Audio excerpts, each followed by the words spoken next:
Hey guys, this is Nate with BleepinJeep. Today we're going to install some shocks and some steering components into the low buck diesel truck.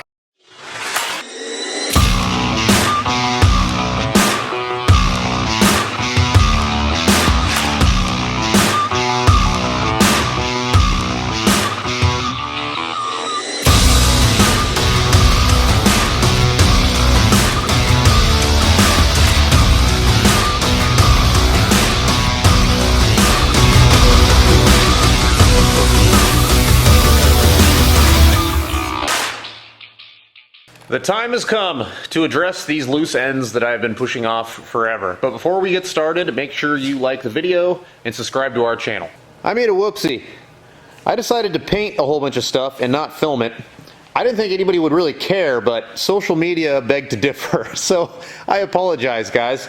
I honestly did not think people would be interested in watching me shake a bunch of paint cans and use masking tape everywhere, but some folks on social media, they beg to differ. So I'm sorry. I was doing some work to the truck without documenting it. I've got to get these rough country Vertex shocks onto this truck. We have a couple challenges that we are facing. One, the shocks are a little bit too long for the application. I didn't order these for this truck. I ordered basically the shortest shock they made of this model of shock. So this is made for like a JK or something like that. You can see there's not enough shaft showing. There's probably 3 inches or so. That's not enough up travel for me to be comfortable with it. So I'm going to move the upper shock mounting location higher up. It's the same story here on the rear of the truck. There's not a big enough distance between where the shock mounts on the axle to where the shock mounts on the frame. And what I'd like to do is just solve these problems using stuff I already have laying around in the shop. So let's go take a look at my scrap steel and decide what we're going to do with it.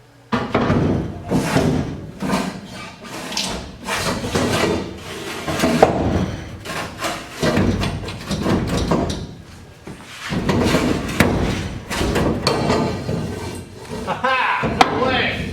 So I found a scrap chunk, a square tube that fits perfect. You can see it's just a little bit wide, no big deal, we'll cut it down. But it's actually just a little bit farther back than where the upper shock mounts are now. I like it. This is gonna fit right on top. It's almost like I bought it just for this. I actually bought this, I think, for the rear bumper. I didn't end up using it. So what I think I'm gonna do is I'm gonna shorten it up so I can push it back just a little bit farther, and then I'm going to use a plasma cutter and cut out some tabs that I'll mount to where they'll be a little bit higher than where this is mounting, and then it'll be pushed just a little bit farther back from where this is mounting in order to get our shock in the location that we need it. Check it out, I got some new equipment in the shop. You're gonna start seeing me welding with this welder and me cutting with this plasma cutter from now on. I am working with Miller Welders now, and I'm very excited to do a full review on these pieces of equipment, but it is going to be an honest review, so I'm not going to do it for a couple of months. I want to have a lot of experience with both of these pieces of equipment before I tell you what I think about them. So expect that in an upcoming video.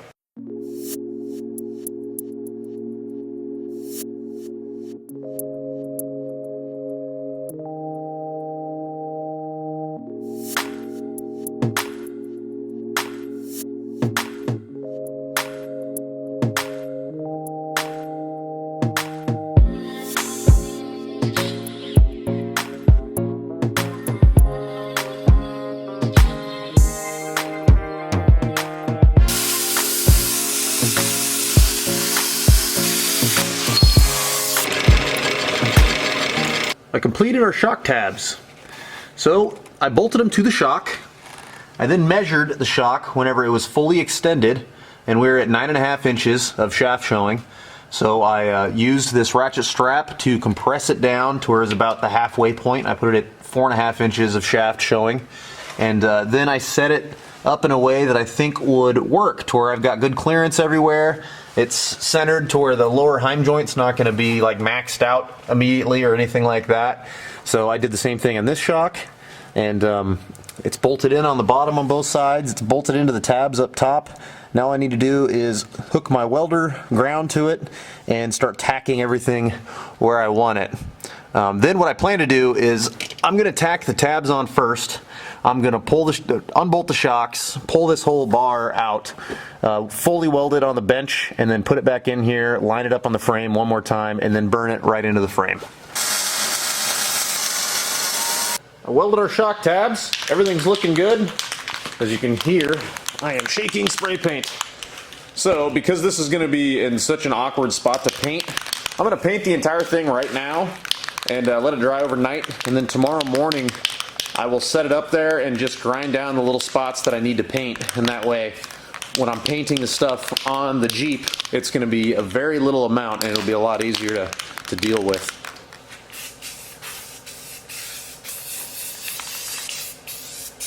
I don't have a plan on these front shocks yet. You know, I've been thinking about it all day as I've been working, and I don't think this is that big of a deal actually. The bottom of the shock has about 3.5 inches of shaft showing. There's going to be more down travel than up travel the way this is set up anyhow, so that might not be that big of a deal on height. These are already touching the shock body with where the shock mounts to, so I guess it's shock mount or whatever you would call it. So I'm going to play with this a little bit. I'm going to start by just unbolting the shock and then taking these bolts out and seeing if I can rotate this and trying to find a good solution to this problem on the front shocks. Initially I was going to go crazy and I was going to build a shock hoop. I was going to do a crossover bar, but I'm looking at this thinking I don't think I need to do all that work. I really don't. So I'm going to try to get around all that work first and we will see what happens.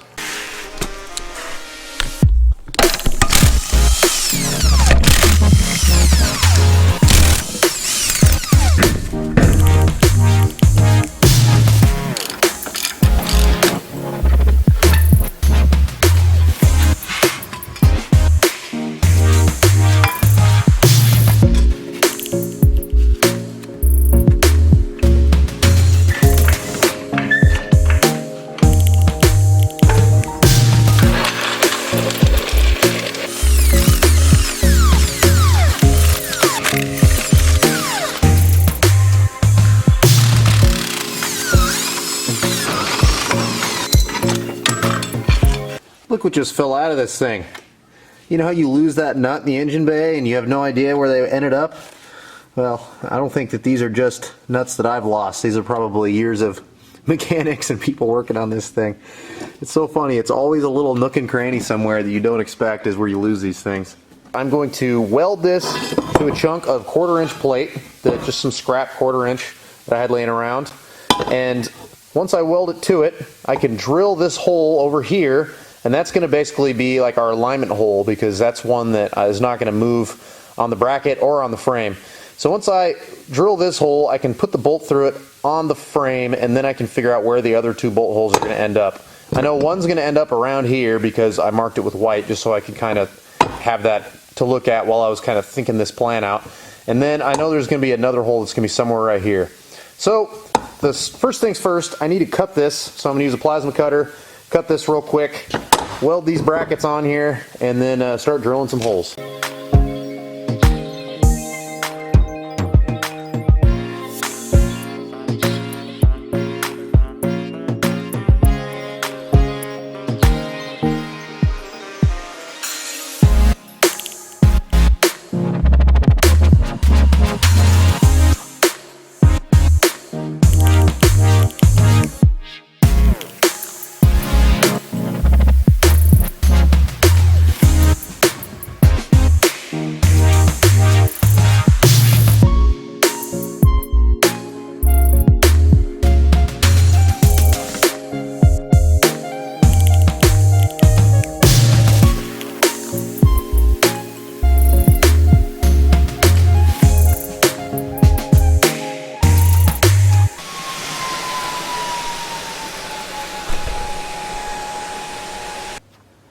Frankensteins. These are not my prettiest work, but I bet they're going to do just fine. I welded up the other holes and just kept the 3 that I needed. I also welded the back here, and then I drilled a weep hole out of the front here. That way if any water and mud and muck gets stuck back in there, it has a way to get out.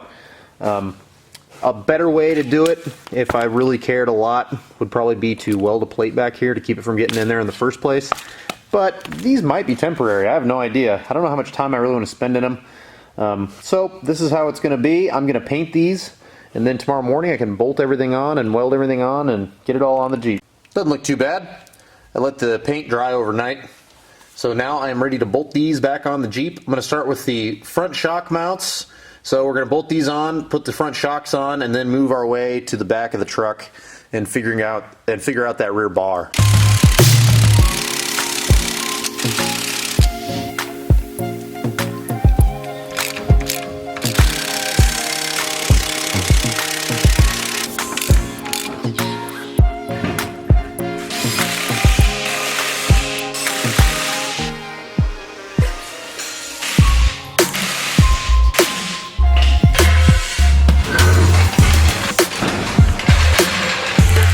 Well, I measured, we have about 4 inches now, so we gained about ½ inch of up travel on the shock. So I think that that's going to be okay. If it's not, if I notice that there's a bottoming out issue, then I will do something else later. But for now, I think this will get us down the street. Also, there's enough clearance between our shock body and the shock mounting location.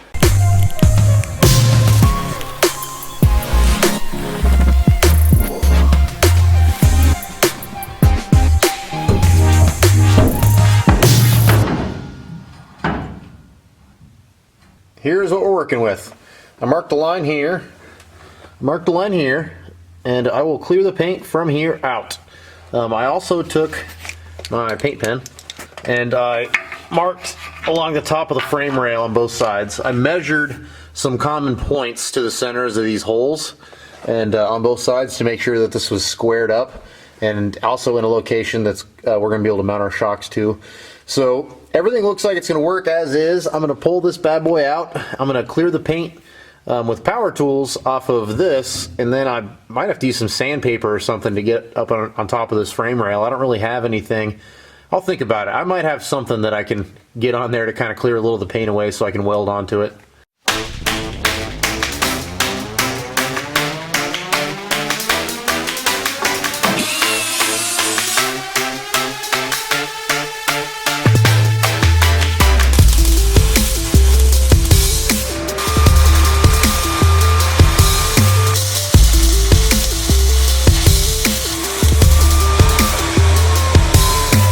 Smoky in here.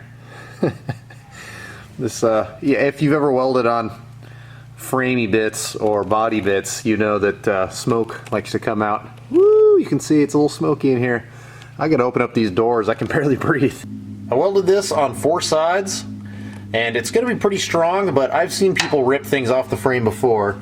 So I'm gonna shore this up with just a chunk of scrap that I had in my bulk bin over there. So I'm gonna cut this down to where it's gonna fit, and then I'm gonna weld it on to shore this up a little bit.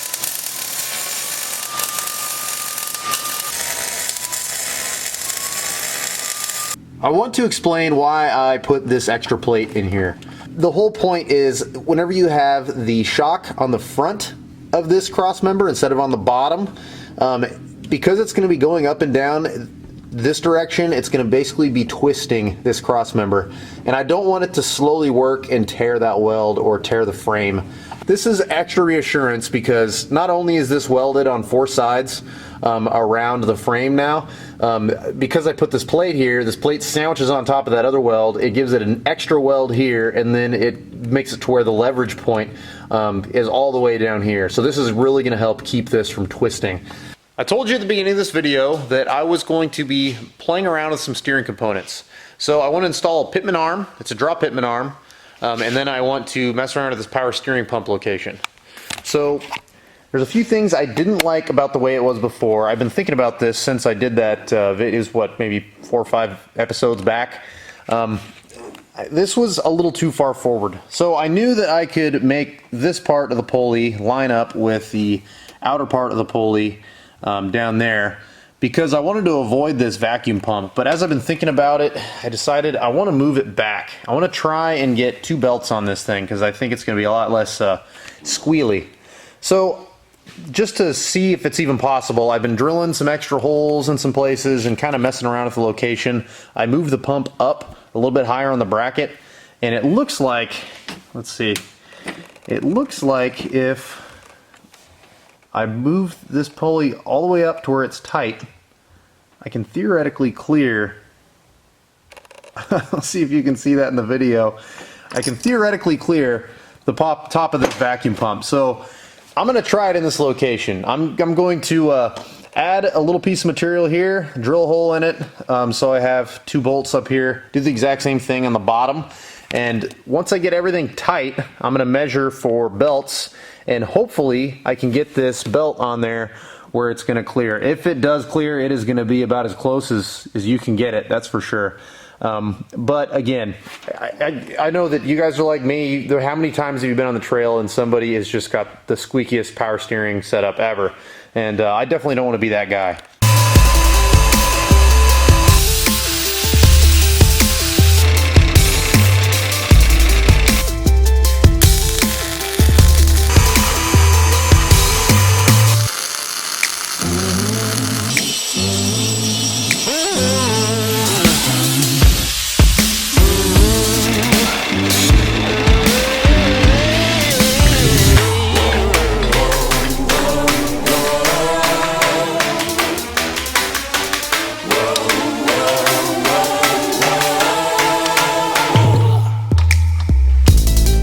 There it is, holding the pump.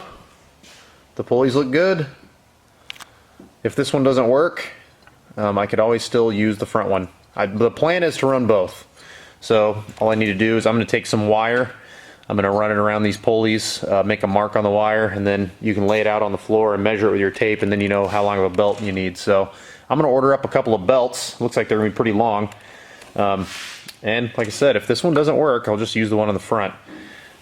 Looking at this bracket, I just can't stop but think, I made a lot of ugly stuff today. But it's gonna work.